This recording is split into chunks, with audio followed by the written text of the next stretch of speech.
The die is cast. It's a road to redemption for the Super Eagles of Nigeria. Can they pick the ticket to represent Africa at the World Cup qualifiers? Once again, welcome to another exciting edition of your favorite sports show, Sports Pizza. My name is Edwin Onyebolise. It's International Week. We have so much to unpack on the show today. And as always, I do this in company of my homeboy, Bankole Oladuni. And the juiciest part of the show is where we give you tips on the Tipster's Corner. You know what we'll do? We'll go on a short break. When we return, we get straight into action. It is Sports Pizza. Don't go nowhere.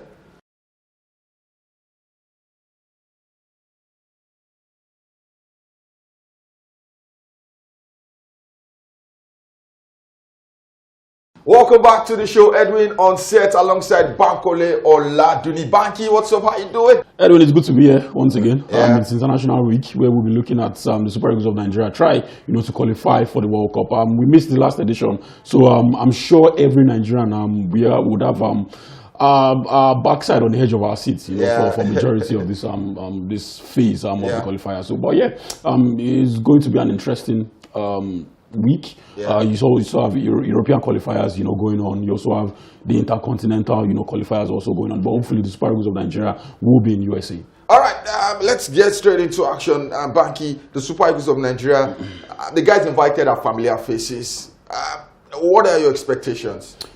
I don't expect us to be aesthetically pleasing. I'm not looking for entertainment. If I want to be entertained, I would go and watch a movie or something. I want us to win. Yeah. But it's also going to be difficult when you consider how Gabon has played all through these qualifiers. They are a team that has a lot of cohesion. They are a team that have been together for a long time. And that's down to the fact that they don't have a lot of players. It's the same set of players who have executed the AFCON qualifiers who are also executing the World Cup qualifiers. So you look at that and you look at the team who clearly knows how to play together, who clearly has developed a chemistry. And for the Super Eagles of Nigeria, we can be quite disjointed at times, but hopefully our quality and the fact that we have some of the better players than Gabon would come through on the day. Banky, let's talk about the potential starting lineup. We know Maduka Okoye is back in the team, but Stanley Nwabali should be in goal, barring any unforeseen circumstances.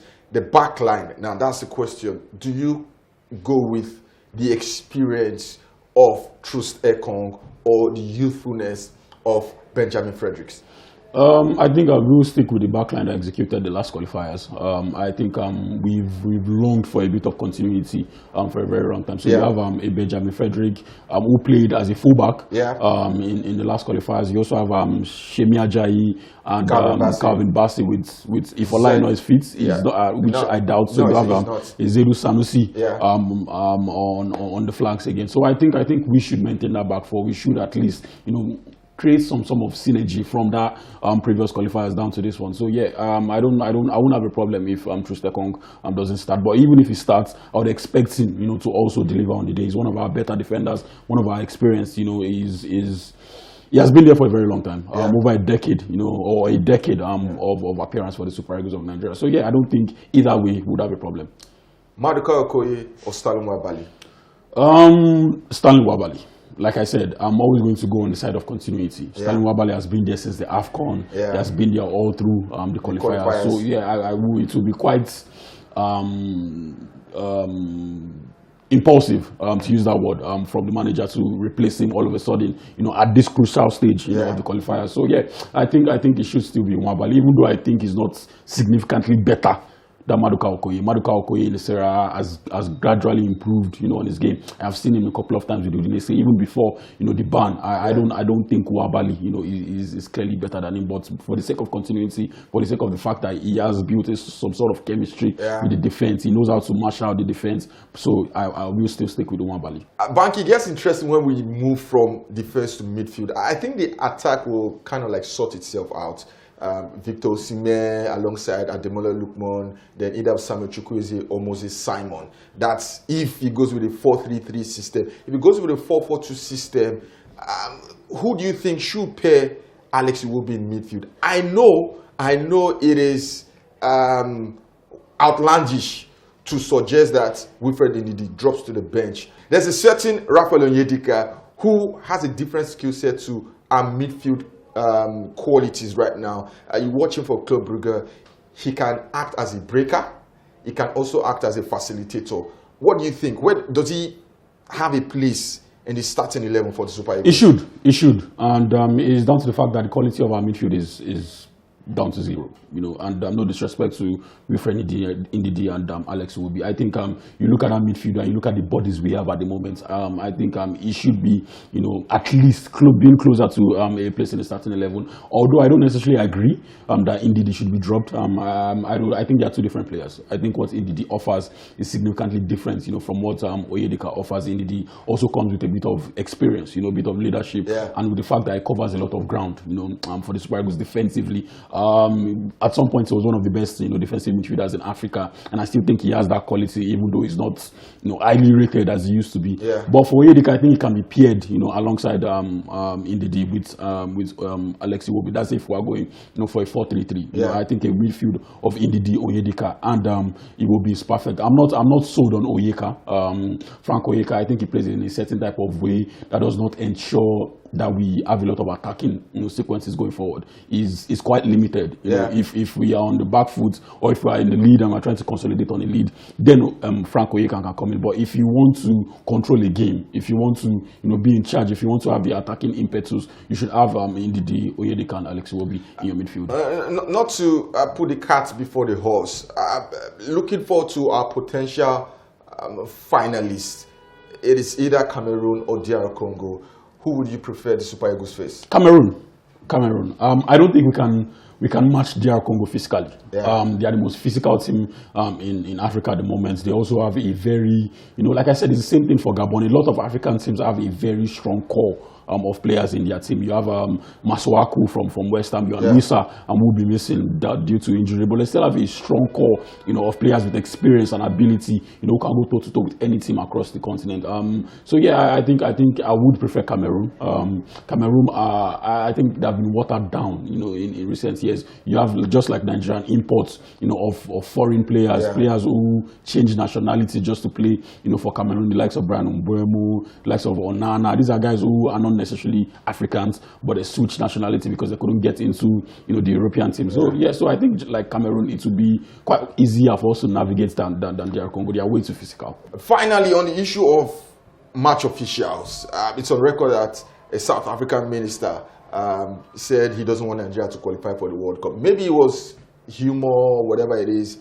He left a bad taste in the mouths of Nigerians, and the fact that you have South African match officials handling this game and a Benin Republic match commissioner.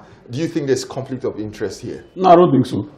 South Africa already through to the World Cup, Benin Republic already out. So I think we're already trying to create a scenario where we are victims, in case things go south. If we go and play at our best on it, I don't think we would have any problems with the officials. I think we shouldn't be burdened, with the thoughts, of what the officials would do or what they can do. There's going to be VAR. There's going to be a lot of contingencies in case a referee, makes a mistake. So I'm not bothered with the nationality, of the match officials. I think at the end of the day, if we go there and we play at our best, I don't think we should have a problem.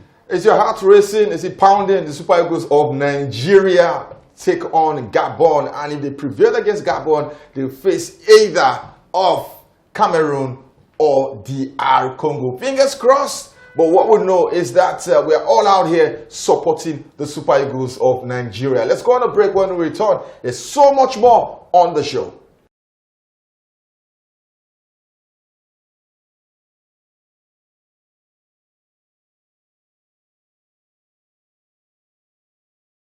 Welcome back, still Sports Pizza. I did say that it's International Week, but there were some interesting games over the weekend, Bankole, and the biggest of them all was at the Etihad, Manchester City versus Liverpool. Even though the scoreline at the end of the day showed us that it was a one-way traffic, still it was a big game, a game of varying repercussions for either side if they ended up losing. For Pep Guardiola, it was his 1,000th game as a manager, and he ended up with his 751st win. For Arne Slot, 4 consecutive league losses, their 5th league defeats this season.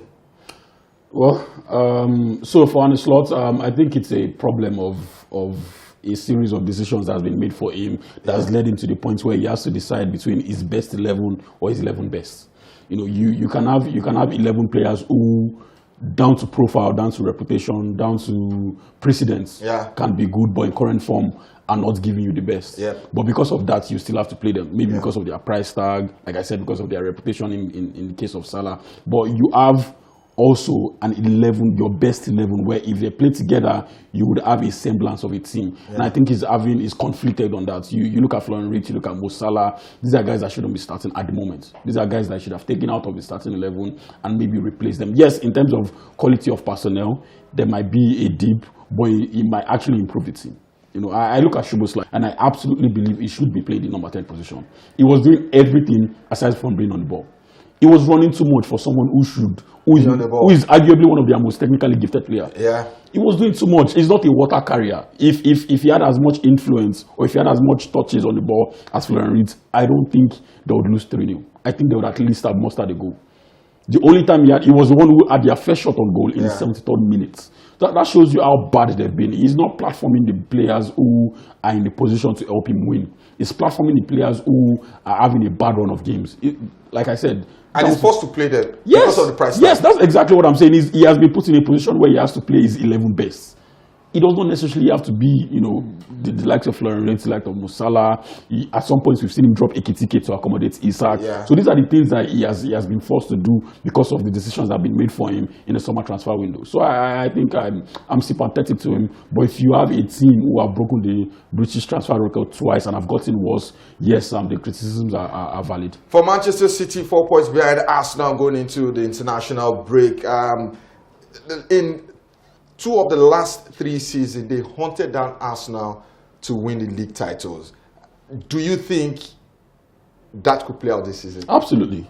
I mean, the last thing you want to see when you're Arsenal, if you look behind you, is the Manchester City picking up steam. You know, especially when you consider this might probably be Pep Guardiola's final season in charge of City. He would want to live on the high. So I think Arsenal will be worried, especially when you also consider they've not played at their optimal best. Yes, they have levels they can get to, but are they going to get to that level? You know, you look at City gradually improving. You look at Jeremy Doku, Ryan Sheki, Omar Mamouche coming back into the team. They are gradually having a full complement, you know, of their squad. And Haaland does not seem to know how to stop scoring goals. So you look at this, and I think Arsenal would be worried a bit. But also, if they continue to be strong at the back, if they continue to be the most physical team, you know, in the league, continue to outdraw, continue to bully opponents, I don't think they would have a problem per se. The only issue is the mentality. The only issue is if they can crumble, you know, under the pressure, you know, of a Manchester City team, you know, in hot pursuit of them. But it's going to shape up to be a very, very interesting title race. On the other side of Manchester, Manchester United went to North London. Almost got all 3 points, but at the end of the day, managed to salvage a point. They've dropped points in consecutive games. You can spin it either way. 5 games unbeaten, but for the pessimists, it's 4 points drop from winning position.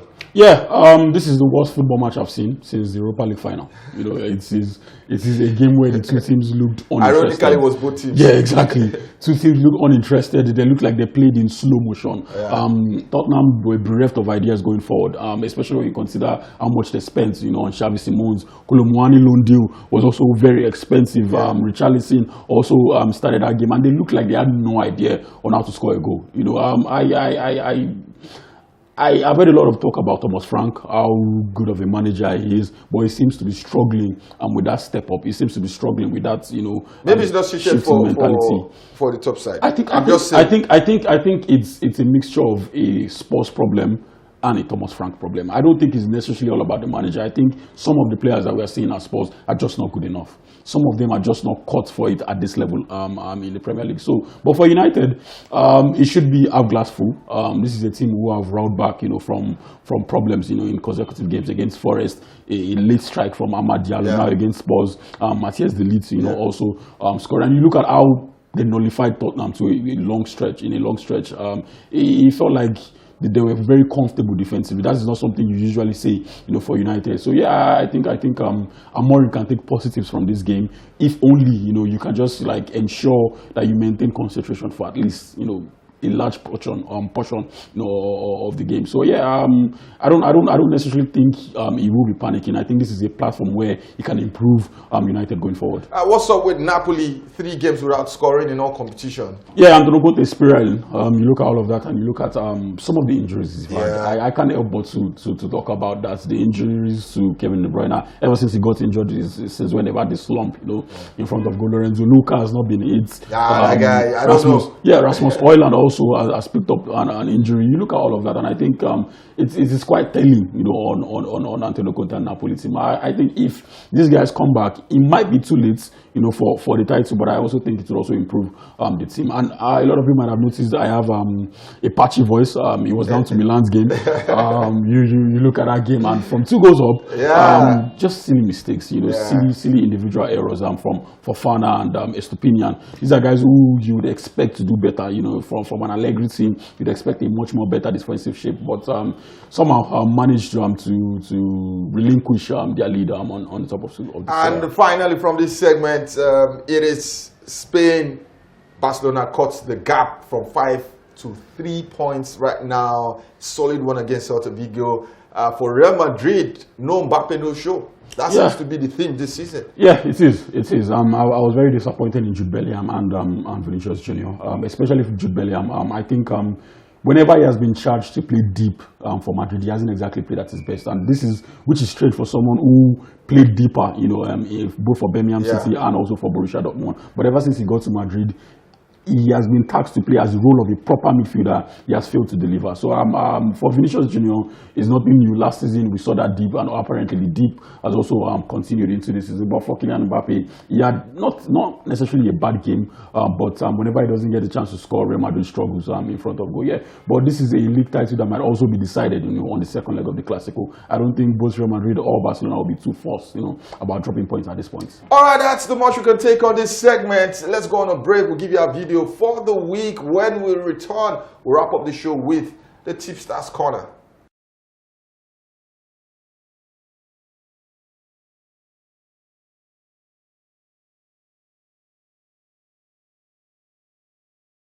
Welcome back. I'm sure Liverpool fans don't want to remember this game. They're happy that we are in the international week. Yeah, absolutely. But someone who would be reeling from this game is Jeremy Doku. Probably one of his best games, you know, this season, you know, in the Manchester City shirt. So yeah, hopefully would want to bottle that and you know, try to use it for the rest of the season. It's time for the Tipsters Corner. We have 2 games for you: World Cup qualifiers, African Zone, Nigeria versus Gabon, and Cameroon versus DR Congo. Yeah, the fact that this game will be taking place on a neutral venue, I think would also help. If it was at Nigeria or at DR Congo, then it might put the odds in favor of one particular team. But I think DR Congo should be taking on Cameroon, should be winning Cameroon. Like I said, they are one of the most physical teams, you know, on the continent. You look at some of the players that they have the perfect blend, you know, of, you know, European experience mixed with, you know, African experience. So yeah, I think DR Congo should be beating Cameroon. I also believe, you know, Nigeria, you know, should be beating the Gabon. I think both teams would be making it to the final.